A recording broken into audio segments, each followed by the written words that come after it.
Hello everyone, and welcome to my full conversation with Scott Resnick. Scott has had quite a political career. He was elected as one of the youngest aldermen or women in the country, and he served in Madison, Wisconsin in this position. He also ran a campaign for mayor in 2015, but he ended up losing to the incumbent in that race. He is also the vice president of Hardin Design and Development, a multi-million-dollar company which he co-founded. He is now the executive director of Starting Block Madison, a group working to catalyze startups in the Madison, Wisconsin area. In this conversation, Scott and I discuss how entrepreneurship is not the sexy concept that everyone makes it out to be. We also talk about his political career and how he learned from his mayoral race in particular. Finally, we discuss some of the biggest issues that he feels are facing the Madison area and how he prevents himself from falling into a sense of apathy at the current political system.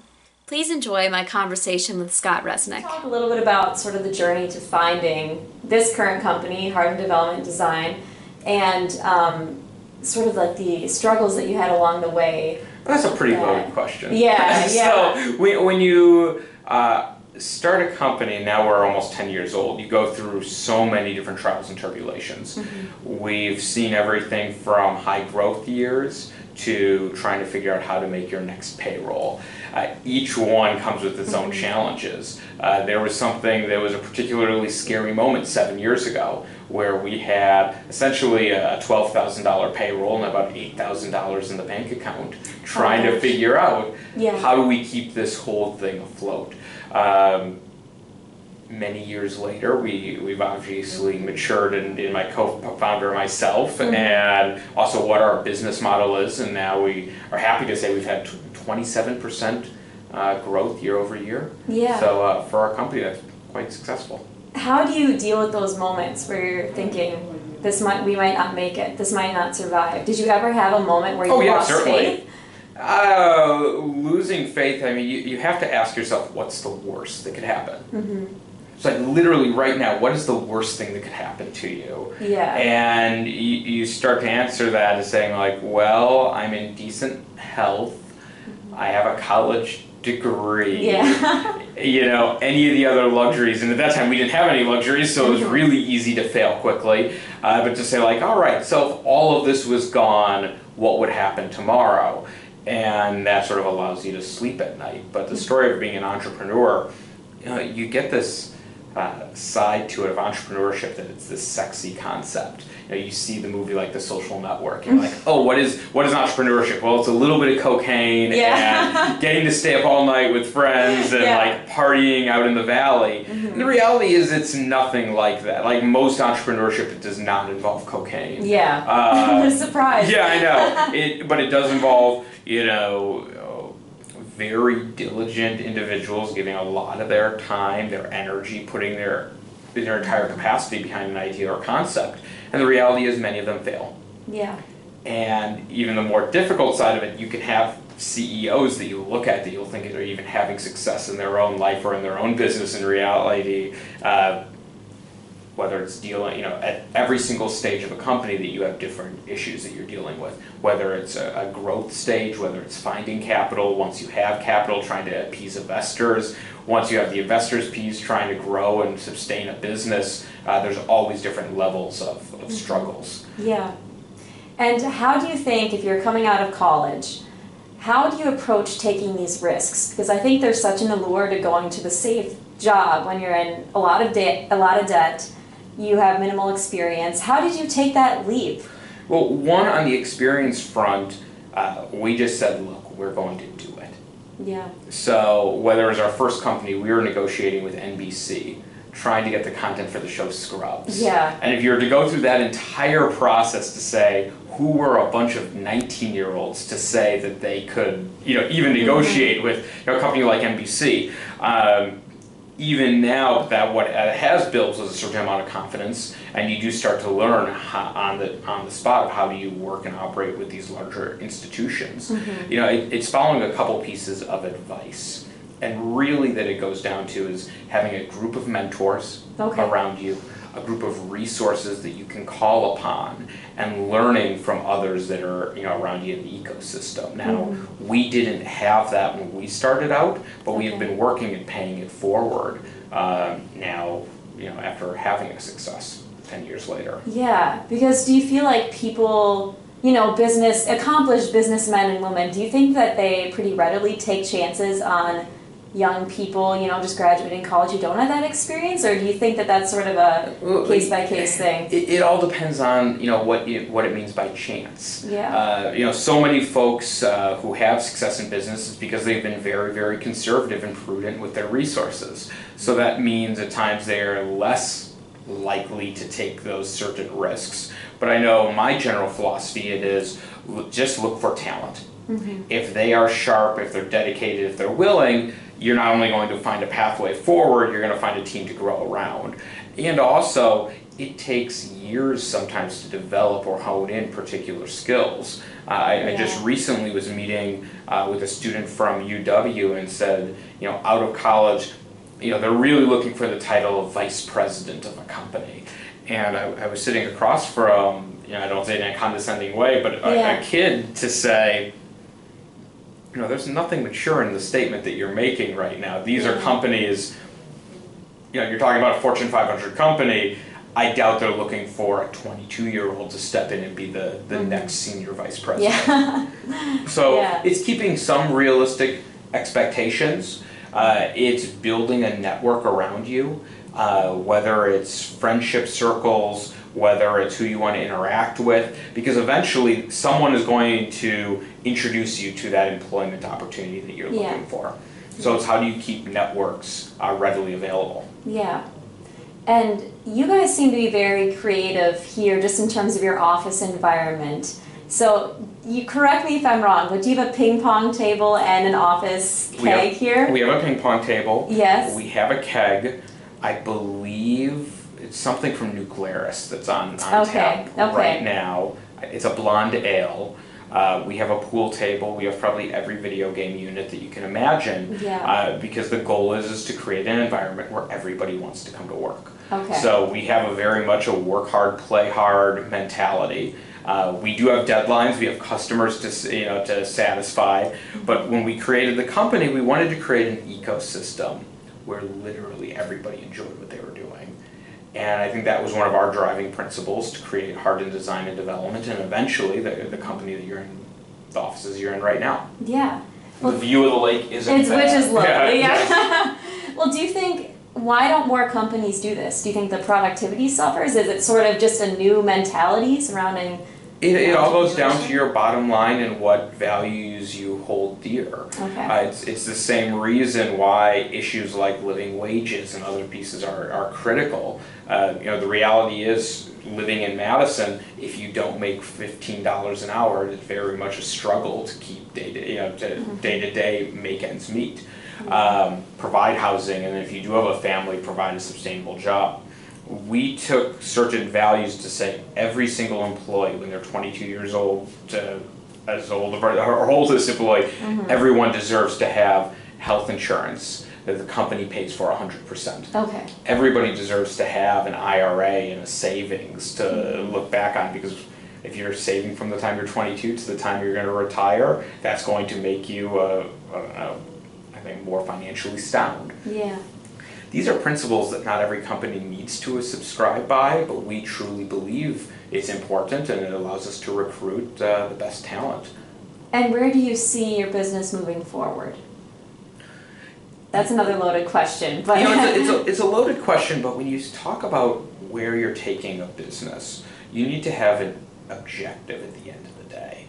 And for Hardin, John Hardin, my business partner, and I, we're satisfied with our company. We have a strong group of employees. We are generally a profitable company. It's provided a certain lifestyle for my family, but we don't need to see sort of our company at about 30 employees. If this was a company of 60 employees or 120 employees, it doesn't necessarily, one, that you're more profitable, but two, that you enjoy what you do every single day. Yeah. An interesting case study is Twitter. And if you look to see how Twitter has grown and the millions and literally hundreds of millions of dollars they're able to do each quarter, they're being viewed as a failure in the market. Really? The hard part about blogs is you don't want to give the wrong answer now. But if you look up those statistics and you look at, let's say it's a quarter of a $200 million quarter. That's still not hitting the returns that their investors are demanding on the multi-billion-dollar valuation that they received. So it drives a company to really make decisions based on their investors and others that aren't actually profitable for the company. And I would argue right now that Twitter is doing great as a company. So, particularly understanding what the balance of what your expectations are. I think there's too many entrepreneurs who are looking too green, that the only piece that they're looking for is a particular exit, whether it's in the millions of dollars or sometimes hundreds of millions of dollars. And there's more to life than that financial exit. Yeah. I'd like to take a step back and talk a little bit about your background, because one of your journey to get to this point. So can you just talk a little bit about your education, sort of what you studied in school? You're from Wausau, right? I'm from Wausau originally. As you are. Yes. Same high school. Yes. Same principal. Oh, really? Brad Peck. Same band director. Same band director. I'm sure there was some other overlap. Faculty. Faculty. Came to Madison, Wisconsin for school, the UW-Madison. Was a poli-sci legal studies major. So actually now run a computer software company, which is probably an important detail. But the reality is I've never taken, this is a lie, I took one business school course. I took Accounting 100. Oh, I took that as well last semester. But outside of that, I'd never taken a business school course.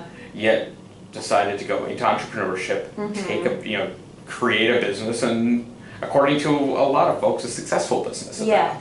So, that pathway forward, I probably should go back at some point and take a few brush-up courses.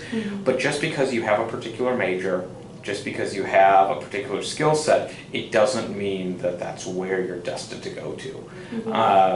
I don't know if I'm probably an atypical political science major who's now created a software company, but it's not, it's not as rare as you would think.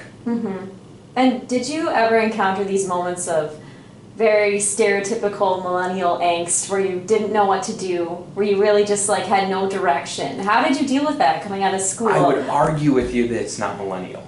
It's just human? It's human. Yeah. And so often there's a millennial typecast to say, oh, this is a generation that's too selfish in this way, or too focused on themselves, or following this fad, and let's make sure every generation before it makes fun of the fad. The reality to it is we are a generation that is primarily more engaged, have causes like no other generation prior.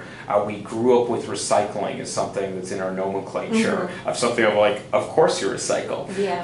When was the last time you shared something, a political belief on Facebook or Twitter to all of your friends? So you can go through these pieces to it. So I don't think that we should typecast it as millennial angst or a generation's too lazy or focus more on Pokemon than other political events, because every generation has that. That's so refreshing to hear. I just think that we do get blamed with a lot of things. There are a lot of things that millennials get blamed for. But the reality is we are a generation that has entered into a workforce that is very different than any previous generation. We've entered into a sharing economy. We've entered into an economy where essentially the dichotomy of the haves and have-nots have never been so great, those who are college educated and those who are not. Major wealth disparities. So there's a number of things that our generation has also inherited, thanks to our parents and other previous generations, that are uniquely millennial in that way that we don't discuss in the same way. I have no clue what my 5-year plan is. Okay. I don't know where I will be in 10 years. What I do know is I like tackling big problems.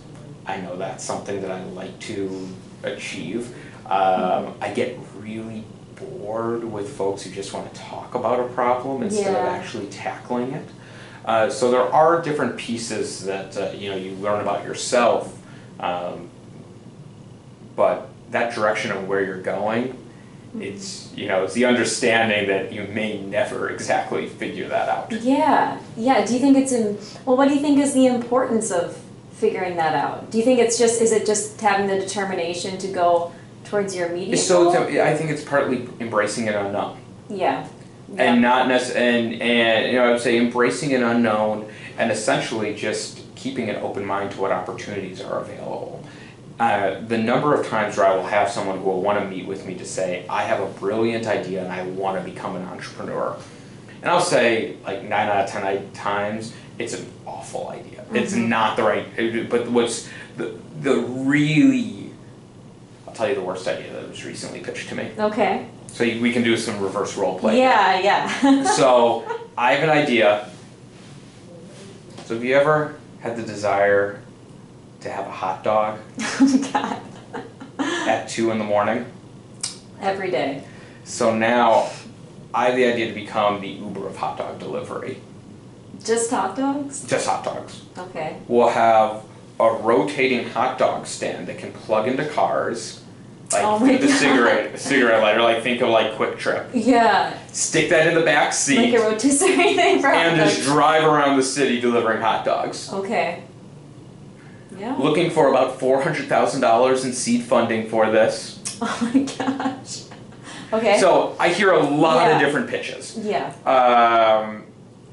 Another fun one was the guy who wanted to just have a chainsaw hanging from a drone. Wanted to like fly up in the air and trim trees with their chainsaw. Yeah. Very safe. We really don't need chainsaw drones. Yeah. But yeah. so like these are ideas that are pitched every single day. But the really sad part is when someone does have something that's brilliant and an idea that really becomes something you can change the world with, that they don't pursue it because they don't have that self-confidence. At times they might not have the funding for it. There are other structural barriers and institutional barriers that may keep them away from that end goal, whether it's gender, race, socioeconomic level.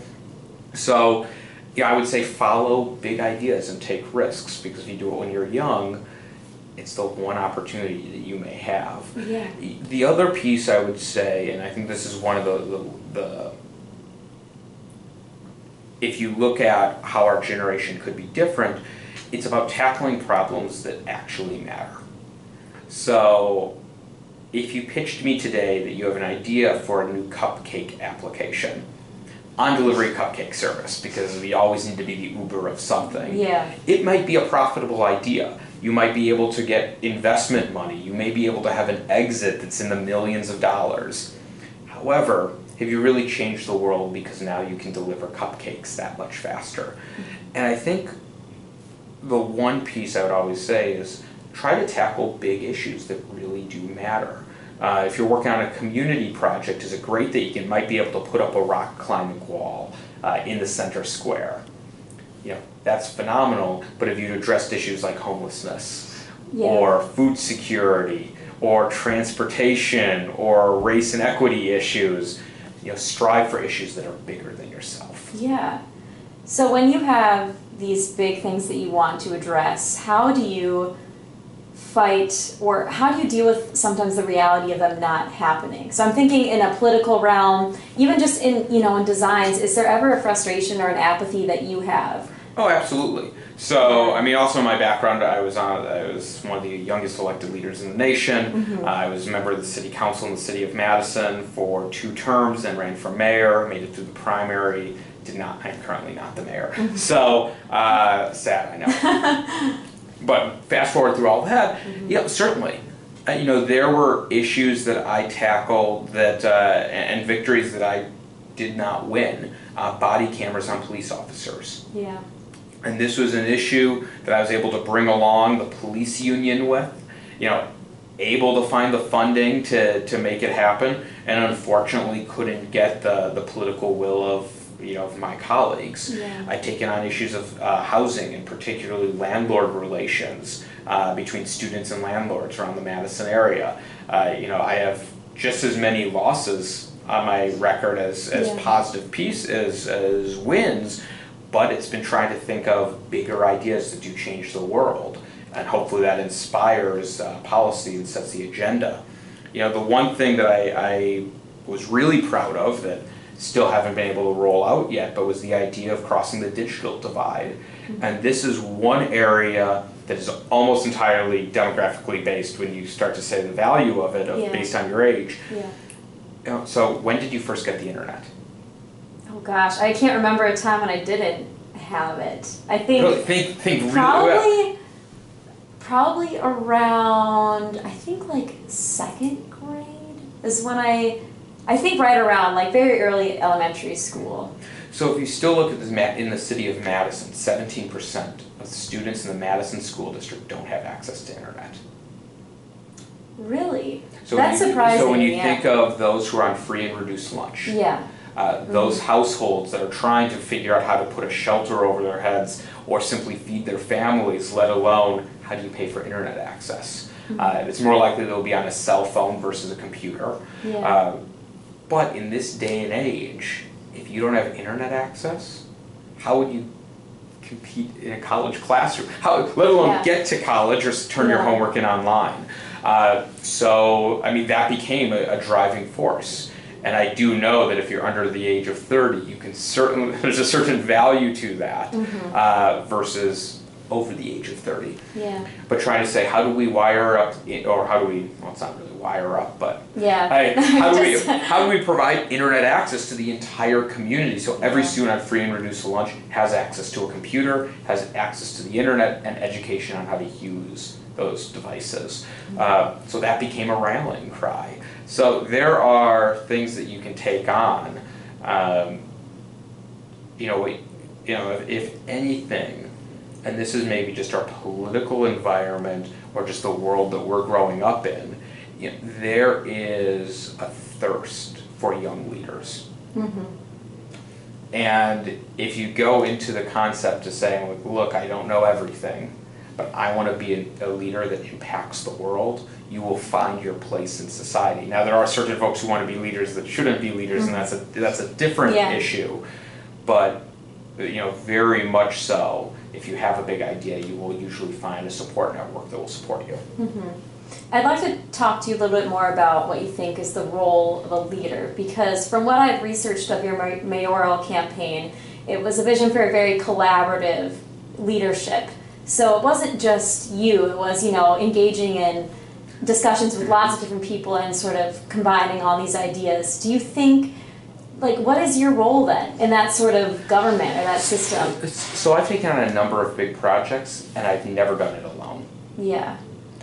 It's very, very difficult to accomplish anything by yourself. And even if you look at the great ideas, companies, inventions, it's very, very, very rare when you say it's one person who is in a vacuum. And innovation rarely occurs in a vacuum. It takes everything from financial leaders, capital support, resources. It's usually a group effort. So even for my latest project, which is called Starting Block Madison, what this will be, it will be a 50,000 square foot tech incubation space in Madison. We are building a new building. We'll be going 8 blocks from the Capitol Square. And for this project itself, we have everything from the largest organizations in the Madison area and the state of Wisconsin involved in the project. We have political leaders involved. We have university leaders involved. We have 3 colleges that are participating in it. If this was a single corporate entity with a single university partnership, it wouldn't go far. But when you take an entire community, it's where it becomes a game changer. Okay. I'd like to talk to you a little bit more about your mayoral campaign too. And so how did that campaign, how have you changed from that? Do you feel like personally, professionally? How was that whole experience? Did it open your eyes to some different political truths or entrepreneurial truths? So when you're in a campaign situation, and each level is a different progression, and it's almost humorous, looking back at each previous round. So the city council race, started out when I was 25 years old, and you're meeting essentially everybody in a particular dormitory. It's pretty much like meeting everybody on campus and knowing that they can potentially vote for you. So you're knocking on doors of essentially freshmen, sophomores, who have sometimes living on their own for the first time, no clue what city council is about, and you're actually that first line of representation to the government. And looking back on that time, it was actually something very special when someone calls up and says, hey, I have a problem and I'm going to my city councilor to try to solve it. There's a different perception of government. So I had a student who called me up once and said, so my water has been green. I don't know, I've been trying to call my landlord and they won't do anything about it. I had an issue where someone was robbed on 3 occasions, and a young woman who did not feel safe in her home anymore because they refused to repair the locks on her door. Someone who was heat in the middle of winter, the house was right around 58 degrees, and they couldn't figure out if that was... But what my belief was, if I am their first line of representation, they will have a more positive image of government here on out. And I have no studies to back that up. I have no other way to prove that, but I thought that was that was something special. So fast forward, I ended up then having an opponent. My second, it was a 2-year term. Had an opponent. The opponent ended up dropping out. So won sort of by default, but was then voted into leadership of the city council. So as my colleagues saw the work that I was doing, I said, yes, we have a body of 20, but we want you to be, our leader in this. So that was an exciting, and reassuring goal. But I will say there's something very different of being the youngest leader. I can think of at least 2 scenarios where it's essentially, we have the adults in the room, and then there's you. And for me, this is a multi-million-dollar business I created. In partnership, with my co-founder. But we're 22 years old, and we know something about business development. We know something about technology. We do have clients who pay us regularly. So when there was an issue with the 911 system, and essentially being told, look, the adults are talking right now, you can wait your turn, by someone who has no idea what technology is like, nor even understanding my background, that's difficult to overcome. But what I found was, by putting in a lot of time, by learning the situations and the facts, sitting down and actually being the one person who reads their budget. It's like a 900-page budget. It's like not easy to read. You read the whole budget, you read the whole zoning code, you work that much harder than every one of your peers, and that's how you end up ascending. So that was a lot of really long nights, and maybe a few nights where I could have gone out to the bars or hung out with friends that I didn't do, but it paid off dividends in the end. And I'm wondering, in that sort of system, how much do you think you need to adapt the system to convey your own ideas? So for something that's really groundbreaking, like thinking of the open data ordinance, is that correct? That we were the first in Wisconsin, second in the United States, yes, right? So wrote a policy that essentially said a couple different pieces, that your data is something that you should own as an individual, and this is a concept of open data, that there should be no, the way of the PDF file should be something of the past, that this information should be able to be machine learned, you should be able to have access to this information. So I had division heads that were explicitly one division head that tried circumventing it, said, I don't know what this Resnick guy is talking about, but this is not for me, and luckily I ended up building a better case than he was able to present. So, you face adversity when you come up with new ideas. But just like the political leaders that we like to surround ourselves around and look up to and aspire to be, as long as you have bold ideas, that you're willing to, stand by your values, show integrity, you end up finding that you'll find support.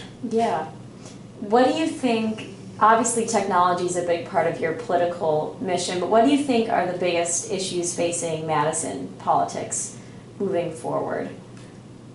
Madison politics or Madison? Or just the Madison community. The last word.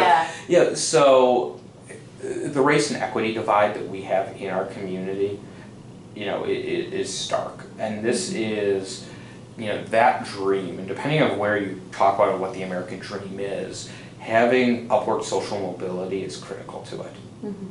knowing that no matter what your background is, that you should have a chance to succeed in this world.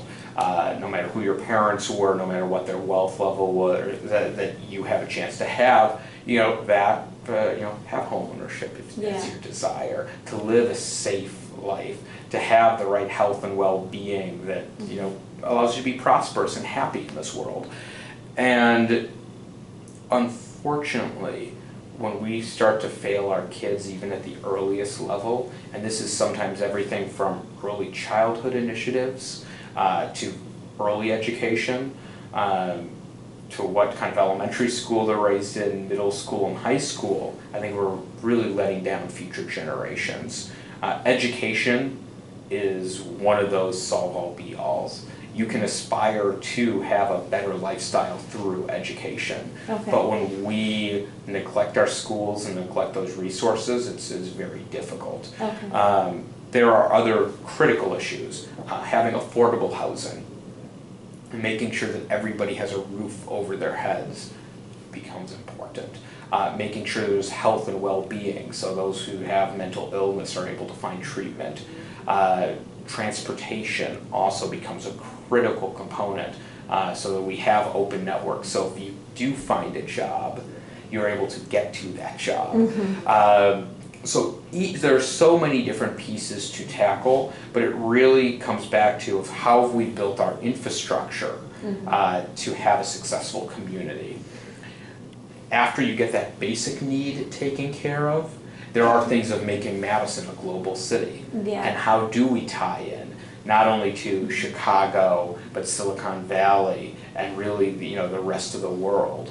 Whether you're in London, whether you're in Jerusalem, whether you're in Budapest, you should be able to have a certain connection to Madison and the state of Wisconsin. So in that global vision, there's quite a bit of work to be done. I'm wondering, talking about sort of bringing this connection back to Madison, did you ever feel a pressure, growing up in Wausau, to bring your business back to the place that sort of raised you? Do you feel like there was any pressure to give back to the community in that way? Oh, certainly. Yeah. But the reality is there's certain things that require this business to operate. Yeah. One, it requires a team. And convincing my business partner to move anywhere else except for Madison may be difficult. Yeah. It requires the human resources and capital that I think would be difficult to create in Wausau.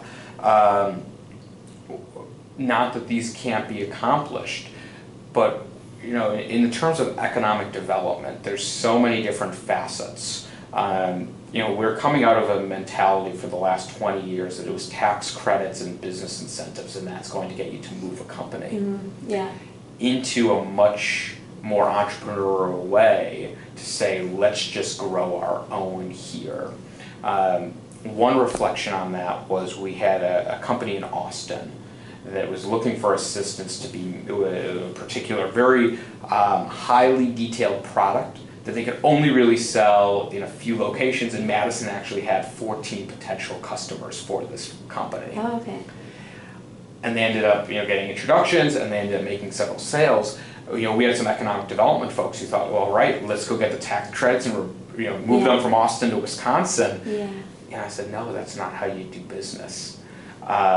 If you do that, then we will, Madison will lose out on future relationships with Austin because no one will trust us down there anymore. Mm-hmm. So when you're looking at business creation, Madison has become that location for myself and my family. But it's however you can help out, whether that's a phone call, a connection, doing a favor for a friend, having that kind of connection to your place of your home is also critical. Yeah, exactly. I do believe that Madison can be that place of innovation for the state of Wisconsin. Yeah. But we do need to ensure that each city, throughout our state is also surviving and thriving. Mm-hmm.